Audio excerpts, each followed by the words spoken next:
Friends, स्वागत है आप सभी का चैनल पर। आज की क्लास में हम सीटेट और यूपी टेट से संबंधित प्रश्न पढ़ेंगे। आज की क्लास काफ़ी महत्वपूर्ण होने वाली है। जो विद्यार्थी चैनल पर पहली बार क्लास ले रहे हैं वे चैनल को सब्सक्राइब अवश्य कर लें, क्योंकि चैनल पर डेली ही इम्पोर्टेंट्स क्लास कराई जा रही है। चलिए देखते हैं पहला प्रश्न। बालक का विकास कब से प्रारंभ होता है? ऑप्शन ए बाल्यावस्था से, ऑप्शन बी शैशवावस्था से, ऑप्शन सी गर्भावस्था से या ऑप्शन डी उपरोक्त सभी से। तो बालक का विकास होता है गर्भावस्था से। सही उत्तर क्या हो जाएगा? ऑप्शन सी गर्भावस्था से। बालक का विकास होता है गर्भावस्था से। ठीक है, अगला प्रश्न देखते हैं। अगला प्रश्न है, बाल विकास की पद्धति कैसी होती है? ऑप्शन ए जिज्ञासामयी, ऑप्शन बी उत्साहपूर्ण, ऑप्शन सी विज्ञानमयी या ऑप्शन डी उपरोक्त सभी। बहुत ही अच्छा प्रश्न लिया गया है, तो इसका राइट आंसर हो जाएगा ऑप्शन सी विज्ञानमयी। ठीक है, बाल विकास की पद्धति विज्ञानमयी होती है। ठीक है, ईमानदारी से सिलेक्शन लेने के लिए चैनल को सब्सक्राइब अवश्य करें, क्योंकि चैनल पर बहुत ही महत्वपूर्ण वीडियो कराई जा रही हैं, जिससे आप अपनी परीक्षा की तैयारी एक नए ढंग से कर सकते हैं। ठीक है, अगला प्रश्न देखते हैं। अगला प्रश्न है, किस आयु से किशोरावस्था प्रारंभ होती है? ऑप्शन ए 5 वर्ष से, ऑप्शन बी 12 वर्ष से, ऑप्शन सी 8 वर्ष से या ऑप्शन डी 10 वर्ष से। तो जो किशोर अवस्था प्रारंभ होती है वो होती है 12 वर्ष से। याद रखिएगा, ये प्रश्न परीक्षा में पूछा जाता है, किस आयु से किशोर अवस्था प्रारंभ होती है? तो 12 वर्ष से। ठीक है, ध्यान रखिएगा, 12 वर्ष से। अगला प्रश्न देखते हैं। अगला प्रश्न है, बाल अध्ययन का पिता किसे कहा जाता है? Option A Kohlberg, option B Skinner, option C Stanley Hall या ऑप्शन डी किलपैट्रिक। तो इसका राइट आंसर हो जाएगा ऑप्शन सी स्टेनहॉल। ठीक है, याद रखिएगा, बाल अध्ययन का पिता स्टेनहॉल को कहा जाता है। अगला प्रश्न देखते हैं। प्रश्न है, बाल विकास को सर्वाधिक प्रभावित करने वाला कारक कौन सा है? ऑप्शन ए मनोरंजन, ऑप्शन बी प्रदर्शन विधि, ऑप्शन सी खेलकूद का मैदान या ऑप्शन डी इनमें से कोई नहीं। बाल विकास को सर्वाधिक प्रभावित करने वाला कारक है खेलकूद का मैदान। ठीक है, इसका राइट आंसर हो जाएगा ऑप्शन सी खेलकूद का मैदान। अगला प्रश्न देखते हैं। मनोविश्लेषण विधि का जन्मदाता किसे कहा जाता है? Option A Kohlberg, option B Freud, option C Jean पियाजे या ऑप्शन डी डरमैन।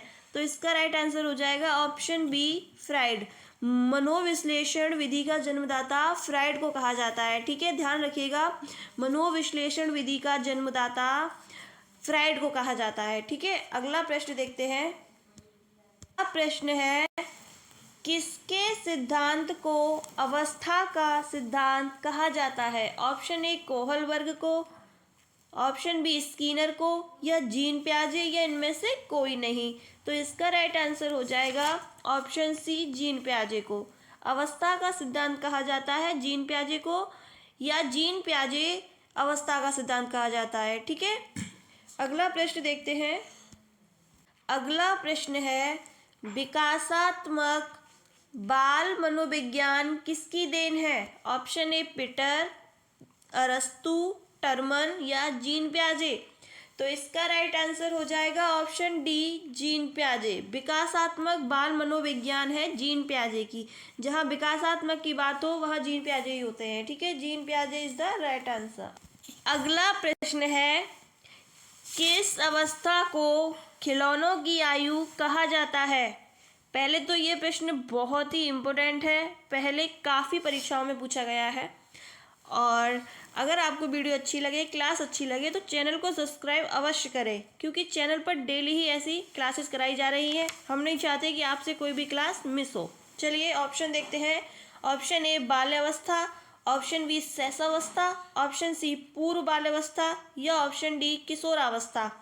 तो खिलौनों की आयु किसे कहा जाता है? इसका राइट आंसर हो जाएगा ऑप्शन सी पूर्व बाल्यावस्था को।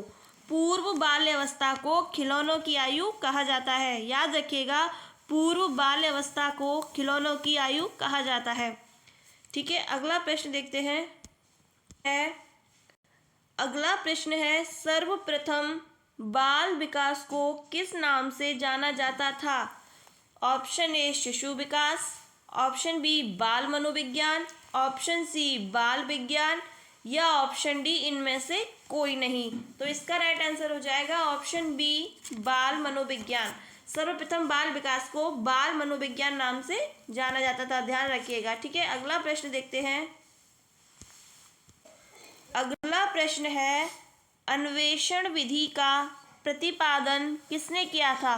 देखिए, ये भी कितना महत्वपूर्ण प्रश्न है। ये भी पहले परीक्षाओं में पूछा जा चुका है, शायद आगे आने वाली परीक्षाओं में पूछा जाए। क्लास में सारे ही महत्वपूर्ण प्रश्न लिए गए हैं, कोई भी ऐसा प्रश्न नहीं है जिससे आपका समय व्यर्थ में जाए। ठीक है, इसके ऑप्शन देखते हैं। Option A James Watt, option B Kohlberg, option C Armstrong या ऑप्शन डी गेट्स।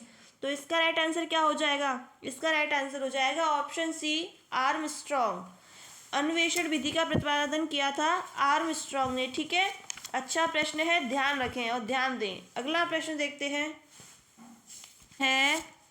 मनोसामाजिक सिद्धांत का जनक किसे कहा जाता है? Option A James Watt, option B Skinner, option C Freud या ऑप्शन डी गेट्स। तो इसका राइट आंसर क्या हो जाएगा? राइट आंसर हो जाएगा ऑप्शन बी स्किनर। मनोसामाजिक सिद्धांत का जनक स्किनर को कहा जाता है। Option B is the right answer. ठीक है, अगला प्रश्न देखते हैं। प्रश्न है, मनोविश्लेषण सिद्धांत का जनक किसे कहा जाता है? Option A James Watt, option B Watson, option C Freud या ऑप्शन डी पेस्टोलॉजी। तो इसका राइट आंसर बताइए। इसका राइट आंसर हो जाएगा ऑप्शन सी फ्राइड। मनोविश्लेषण सिद्धांत का जनक फ्राइड को कहा जाता है। ठीक है, अगला प्रश्न देखते हैं। खोज विधि का जन्मदाता किसे कहा जाता है? Option A James Watt, option B Froebel, option C Skinner या ऑप्शन डी आर्मस्ट्रॉन्ग। तो इसका राइट आंसर बताइए।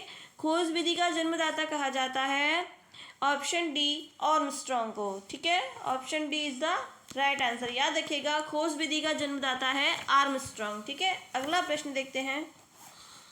अगला प्रश्न है, किलपैट्रिक ने किसका प्रतिपादन किया था? ऑप्शन ए प्रदर्शन विधि, ऑप्शन बी पर्यटन विधि, ऑप्शन सी प्रोजेक्ट प्रणाली या ऑप्शन डी इनमें से कोई नहीं। तो इसका राइट आंसर हो जाएगा ऑप्शन सी प्रोजेक्ट प्रणाली। सॉरी, इसका राइट आंसर हो जाएगा प्रोजेक्ट प्रणाली। ठीक है, अगला प्रश्न देखते हैं।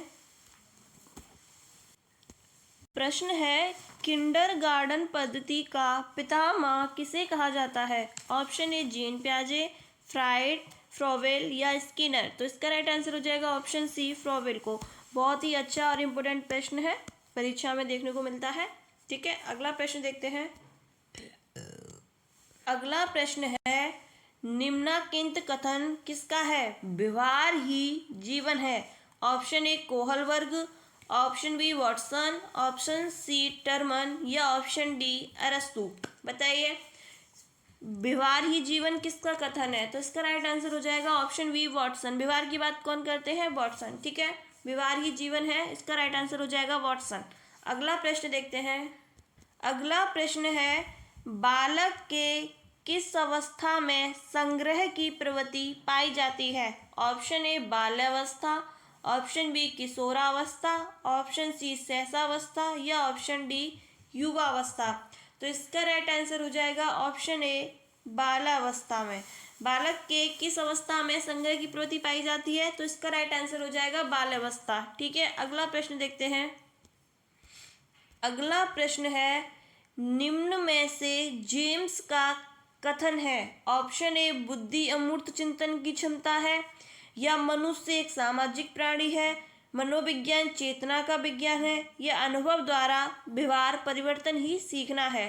तो इसका राइट आंसर हो जाएगा मनोविज्ञान चेतना का विज्ञान है।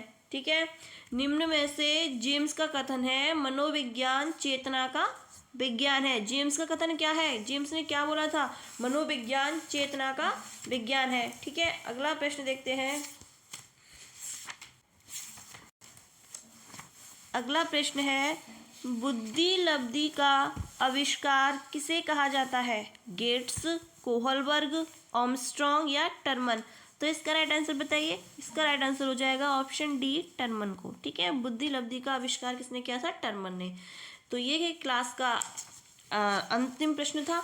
आपको क्लास अच्छी लगी हो तो कमेंट में ज़रूर बताएं और चैनल को सब्सक्राइब जरूर करें, क्योंकि चैनल पर डेली ही ऐसी क्लासेस कराई जा रही हैं जिससे आप अपनी परीक्षा को एक नई दिशा दे सकते हैं और आपकी परीक्षा में ये क्लास काफ़ी महत्वपूर्ण हो सकती है। धन्यवाद।